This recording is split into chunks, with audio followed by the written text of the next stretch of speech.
Done. जय Hind student, स्वागत है प्रभात क्लासेज में। आप पढ़ रहे हैं 10वीं कक्षा का मैथमेटिक्स और उसमें हमने पहला चैप्टर आपको पढ़ा दिया है।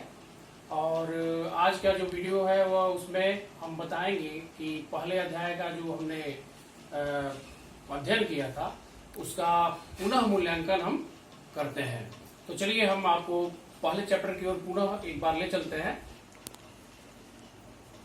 अध्याय 1 हमारा है वास्तविक संख्याएं, जिसको हम चैप्टर वाइज पढ़ चुके हैं, लेकिन इसमें जो मुख्य बातें हैं उसको पुनः मूल्यांकन हम करते हैं। और जो चीज़ें आपकी छूट गई हो या समझ में न आई हो तो यहाँ से इसको देख करके आप समझ सकते हैं। तो हमारा इसमें जो पहला टॉपिक था वह था यूक्लिड विभाजन प्रमेय का। हमने आपको बताया था कि यूक्लिड विभाजन प्रमेय का होता क्या है कि यदि दो धनात्मक पूर्णांक हो, कोई भी दो धनात्मक पूर्णांक हो, तो उनके साथ दो अन्य संख्याएं मौजूद रहती हैं, एग्जिस्ट करती हैं, जिससे कि वो दोनों धनात्मक पूर्णांक एक रिलेशन में बदल जाते हैं। और वो रिलेशन होता है a बराबर बी क्यू प्लस आर, जिसमें जो r की वैल्यू होती है वह या तो शून्य के बराबर होती है या शून्य से अधिक होती है या b से छोटी होती है।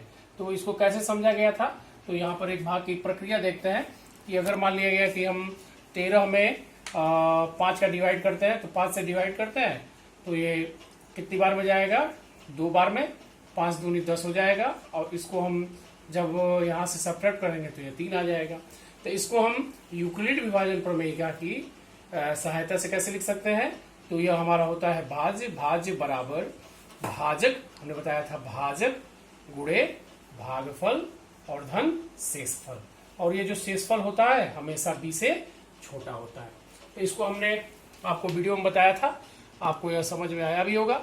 तो दूसरा हमारा जो टॉपिक है वह है यदि a और b धनात्मक पूर्णांक संख्याएं हैं तब HCF AB into LCM AB is equal to a into b।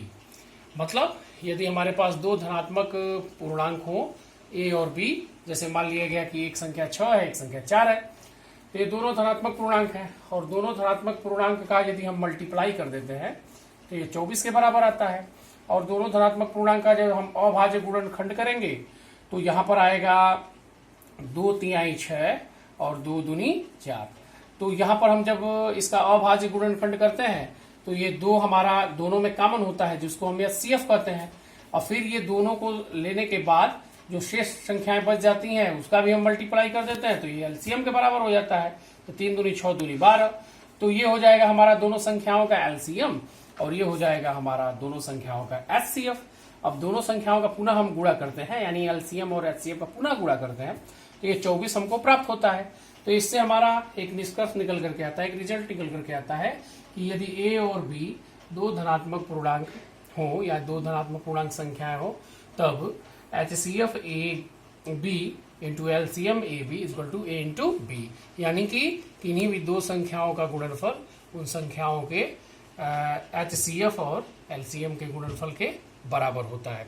इसको भी आपने दूसरे चैप्टर में पढ़ा था। तीसरा हमारा जो टॉपिक है वह है प्रत्येक भाज्य संख्या को अभाज्य संख्याओं के गुणनफल के रूप में लिख सकते हैं।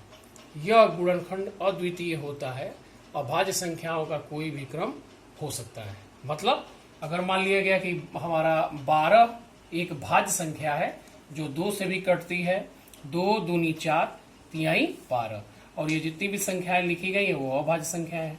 तो किसी भी भाज्य संख्या को हम अभाज्य संख्या के गुणनफल के रूप में लिख सकते हैं। ये अद्वितीय होता है, मतलब इसके अलावा इसका कोई गुणनखंड नहीं होगा।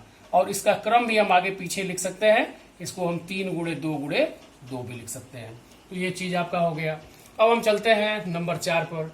माना x is equal to p upon q एक ऐसी परिमेय संख्या है कि q का अभाज्य गुणनखंड 2 पे पावर n इंटू 5 पे पावर m के रूप का है। यानी कि अगर कोई परिमेय संख्या 5/12 हो, 5/12 हो, जिसमें हमारा ये जो p और q है वह पूर्णांक है, यानी 5 और 12 दोनों पूर्णांक है, तो q का अभाज्य गुणनखंड 2 पे पावर n इंटू 5 पे पावर m के रूप का है, जहां n m ऋणोत्तर पूर्णांक है तो x का दशमलव प्रसार शांत होगा। मतलब अगर यहाँ पर हम ये अगर 2 पे पावर n इंटू 5 पे पावर m के रूप का हो, जैसे मान लिया गया कि ये 5/10 हमने लिया, तो 10 को हम लिख सकते हैं 2 गुणे 5। तो ये जो हमारा हर का जो घात है, हर का जो गुणनखंड है, वह 2 पे पावर 1 और 5 पे पावर 1 के रूप का है। तो इससे इसमें जब हम डिवाइड करते हैं तो ये दशमलव प्रसार शांत कहलाता है। जब आप डिवाइड करेंगे तो 0.5 बार में ये पूरी तरीके से डिवाइड हो जाएगा। तो जब कोई भी परिमेय संख्या 2 पे पावर का हर 2 पे पावर n इंटू 5 पे पावर m के रूप का होता है तो वह शांत दशमलव कहलाता है। और इसके ठीक विपरीत जब हमारा यदि कोई x बराबर p बटे q एक ऐसी परिमेय संख्या है कि q का अभाज्य गुणनखंड 2 पे पावर n इंटू 5 पे पावर m के रूप का नहीं है, जहां n m ऋणोत्तर पूर्णांक है, मतलब 0 1 2 3 4 5, तो x का दशमलव प्रसार अशांत आवर्ती होता है। मतलब अगर हम एक संख्या ले लेते हैं 1 और इसमें 3 का डिवाइड करते हैं, तो जब डिवाइड करेंगे तो 3 यहाँ से 1 यहाँ से, तो ये दशमलव यहाँ लगाएंगे, 0 दशमलव, ये 0 बढ़ेगा, 3 बार में जाएगा, 9, ये 1 आएगा, फिर 10 होगा, फिर 3 बार में जाएगा, फिर ये 9 आएगा, और ये बार बार 1 आता रहेगा।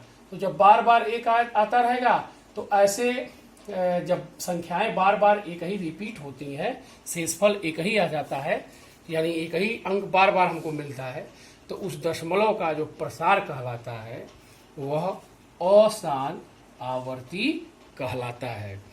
अब नंबर 6, √5, √7, √13 इत्यादि अपरिमेय संख्याएं हैं।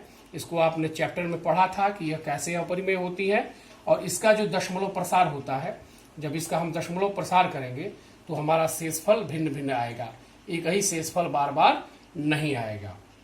यानी कि जो हमारा जो दशमलव के बाद वाली संख्याएं हैं उसकी आवृत्ति एक जैसी नहीं होगी, अलग अलग संख्याएं आती रहेंगी। तो ऐसे प्रसार को, ऐसे संख्याओं को जिसको हम p बटे q के रूप में नहीं व्यक्त कर सकते, उसको हम अपरिमेय संख्याएं कहते हैं। तो ये पूरा वीडियो आपको बताया गया और इसका पुनः मूल्यांकन कराया गया पहले अध्याय वास्तविक संख्याओं में। अब हम नेक्स्ट चैप्टर लेकर के आपके सामने आएंगे। तो आज के वीडियो में इतना ही। वीडियो पसंद हो तो लाइक और सब्सक्राइब करें। धन्यवाद।